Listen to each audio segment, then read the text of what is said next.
Baiklah, Assalamualaikum warahmatullahi wabarakatuh, Bapak dan teman-teman.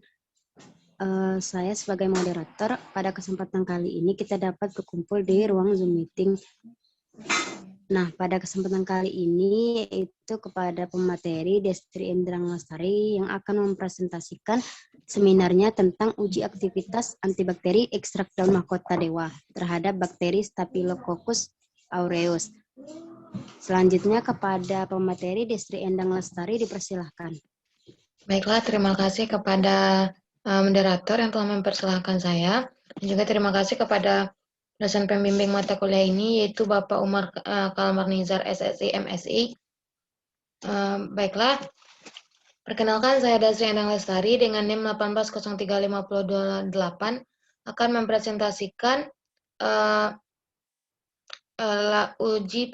uji penulisan saya yang berjudul Uji Aktivitas Antibakteri Ekstrak Daun Mahkota Dewa atau nama latinnya adalah Paleiria macrocoppa terhadap bakteri Staphylococcus aureus.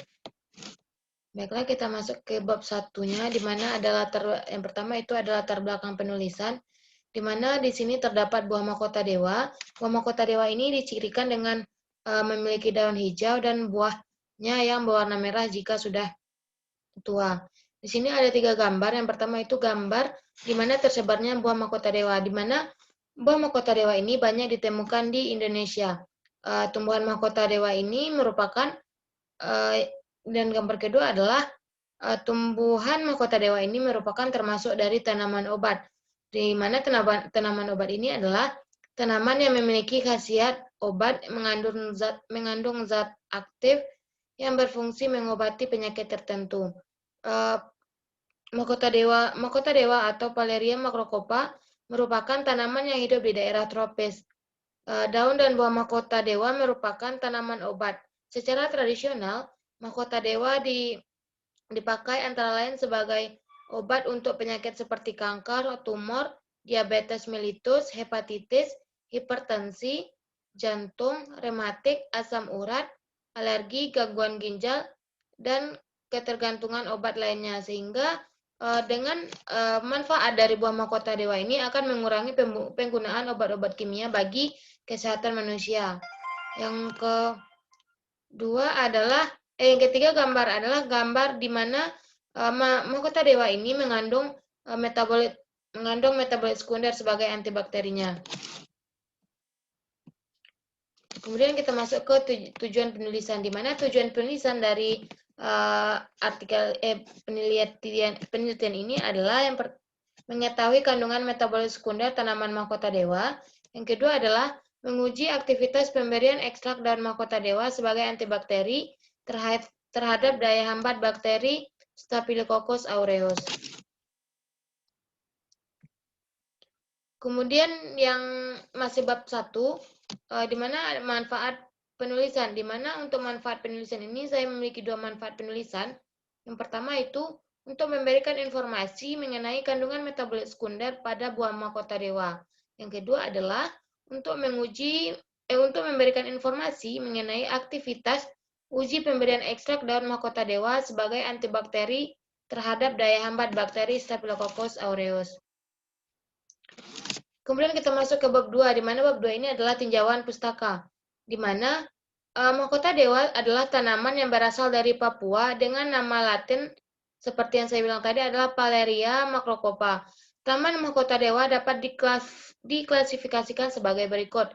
Yang pertama, di mana divisi dari mahkota dewa ini yaitu Spermatophyta dengan subdivisi adalah Angiospermae, dan kelas dari mahkota dewa ini adalah Dicotyledon, bangsanya adalah Thymilaceae dengan suku Thymilaceae, marga Paleiria, dan spesies adalah Paleiria macrocoppa atau mahkota dewa. Di tinjauan pustaka ini juga ada kandungan metabolit sekunder dari buah mahkota dewa atau Paleiria macrocoppa, di mana di sini ada 5 kandungan dari mahkota dewa itu sendiri, di mana metabolit sekunder yang dikandungnya yang pertama yaitu saponin, yang kedua adalah flavonoid, yang ketiga adalah fenol, yang keempat adalah alkaloid, dan yang terakhir adalah tanin. Kemudian slide selanjutnya adalah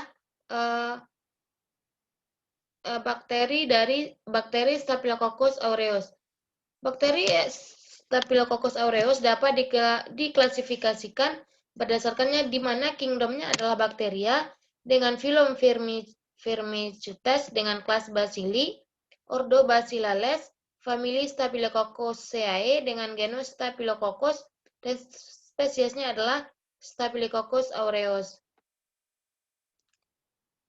Staphylococcus aureus ini merupakan bakteri gram positif berbentuk bulat, bergerombol seperti susunan buah anggur, terlihat pada gambar, yaitu seperti buah anggur yang berwarna ungu, berbentuk buah anggur berwarna abu-abu hingga kuning tua dengan koagulasi positif dengan berdiameter 0,7 sampai 0,9 nanometer yang tersusun atas sekelompok bentuk yang tidak beraturan, tidak membentuk spora dan dapat dilisis oleh obat-obatan atau antibakteri.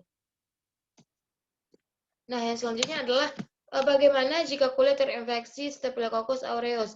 Di sini di dalam penulisan ini saya membuat beberapa keadaan jika seseorang terkena bakteri Staphylococcus aureus, di mana di sini yang bisa terlihat secara kasat mata itu adalah bisul di sini saya membikinnya di bagian wajah. Yang kemudian adalah impetigo. Impetigo ini berada di sekitar mulut manusia. Yang ketiga adalah kulit bernanah. Yang keempat adalah infeksi kulit lainnya, seperti yang saya buat ini, seperti gambar terakhir ini, seperti gambar jerawat yang ada nanahnya sedikit-sedikit. Kemudian antibakteri. Apa sih itu antibakteri? Antibakteri ini adalah merupakan golongan senyawa, baik alami maupun sintesis, yang memiliki efek menekan atau menghentikan suatu proses biokimia di dalam organisme. Kemudian, bagaimana mekanisme kerja dari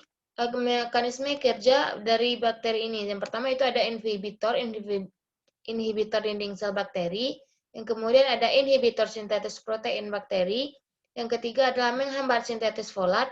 Yang keempat adalah mengubah permeabilitas membran sel. Dan yang terakhir adalah mengganggu sintesis.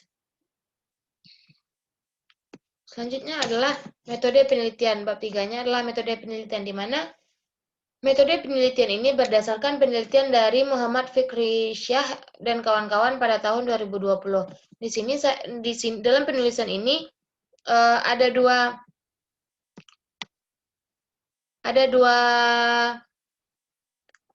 metode penulisannya, yaitu yang pertama uji fitokimia, di mana uji fitokimia ini dilakukan dengan metode ekstraksi, di mana uji fitokimia bertujuan untuk mengetahui senyawa-senyawa kimia aktif yang ada dalam ekstrak daun buah mahkota dewa.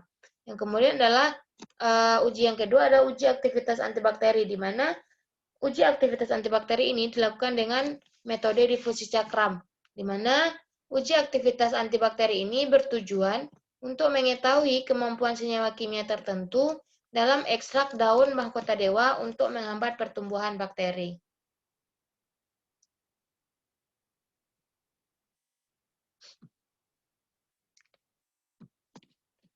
Nah, ini adalah hasil dari uji yang pertama, di mana inilah cara kerja dari uji yang pertama, itu uji fitokimia, di mana pertama dilakukan uji terhadap alkaloid, di mana reagen yang digunakan di sini adalah reagen Wagner dengan pereaksi Mayer. Kemudian dilakukan uji flavonoid. Uji flavonoid ini dengan cara serbuk Mg dan HCl didapat reaksi positif jika berbentuk warna merah jingga atau warna kuning jingga. Kemudian adalah uji tanin. Uji tanin ini menggunakan etanol dan FeCl3 dengan reaksi positifnya jika terbentuk warna hijau kehitaman. Kemudian adalah uji saponin. Uji saponin ini di reaksi positifnya jika terbentuk busa stabil dengan ketinggian 1-3 cm selama 15 menit. Yang terakhir adalah uji fenol. Uji fenol ini dilakukan dengan etanol dan FeCl3, di mana reaksi positif jika berbentuk warna hijau atau hijau kebiruan. Kemudian uji yang kedua adalah uji aktivitas antibakteri, di mana uji aktivitas antibakteri ini dilakukan untuk mengetahui ada tidaknya aktivitas antibiotik atau antibakteri terhadap penghambatan atau pertumbuhan bakteri yang dilakukan dengan metode difusi cakram. Pada gambar yang pertama di sebelah kiri saya itu gambar mediumnya. Medium yang digunakan di sini adalah medium nutrien agar atau Na, dicairkan menggunakan hot plate. Kemudian serbuk sampel ditimbang sebanyak 0,5 gram, disterilisasi menggunakan alkohol, ditambahkan etanol dan dihomogenkan dengan menggunakan vortex. Kemudian yang tahap ketiga adalah medium Na dituang ke dalam cawan Petri sambil didekatkan pada bunsen atau bunsen ini adalah alat pemanas. Kemudian biarkan bakteri digoreskan pada cawan Petri. Yang terakhir adalah inkubasi biarkan bakteri. Pertama menyiapkan paper dish, kemudian ditetesi dengan patricillin dan aquades di inkubator selama 24 jam. Diamati zona bending yang terbentuk menggunakan mikrometer sekrom. Yang kemudian adalah hasil dari pembahasan uji fitokimia, di mana didapat hasil dari uji yang telah dilakukan dalam penulisan ini. Yang pertama, alkaloid, hasil ujinya tidak ada dengan keterangan tidak terbentuk endapan. Kemudian flavonoid tidak terjadi perubahan warna, dengan hasil uji juga tidak ada. Kemudian tanin dapat hasil uji dengan nilai positif dengan warna hijau kehitaman. Dan saponin tidak dapat hasil ujinya dengan keterangan tidak terjadi perubahan warna. Kemudian terakhir fenol tidak terjadi perubahan warna dan juga hasil ujinya tidak ada. Berdasarkan hasil uji fitokimia daun mahkota dewa yang terdapat pada tabel 1 menunjukkan bahwa daun mahkota dewa mengandung tanin. Ini membuktikan daun mahkota dewa mengandung senyawa aktif metabolit sekunder. Pada pengujian tanin menunjukkan hasil positif dengan perubahan warna hijau kehitaman, seperti yang ada pada tabel 1. Untuk uji alkaloid, flavonoid, saponin, dan fenol memberikan hasil negatif karena tidak adanya endapan maupun perubahan warna yang terjadi pada saat direaksikan. Kemudian untuk penentuan kadar daya hambat, di mana pada tabel 2 ini diameter zona hambatnya paper dish 1 0,25 cm, paper dish 2 adalah 0,2 cm, dan paper dish 3 adalah 0, cm. Berdasarkan uji antibakteri ekstrak daun mahkota dewa menunjukkan bahwa ekstrak tersebut mampu menghambat pertumbuhan bakteri Staphylococcus aureus, ditandai dengan terbentuknya zona hambat pada perlakuan kontrol ekstrak sampel. Ini dikarenakan ekstrak daun mahkota dewa memiliki senyawa aktif yaitu senyawa tanin pada ekstrak daun mahkota dewa yang bersifat bakteriosidal, atau memiliki kemampuan merusak membran sel bakteri dengan mengkarutkan dinding sel atau membran sel sehingga mengganggu permeabilitas sel itu sendiri. Akibat terganggunya permeabilitas sel, tidak dapat melakukan aktivitas hidup, sehingga terjadi koagulasi protoplasma bakteri, kemudian pertumbuhannya terhambat bahkan menjadi mati. Bakteri tersebut menjadi mati. Tanin merupakan senyawa yang mampu membentuk zat besi sehingga menimbulkan gangguan pada bakteri.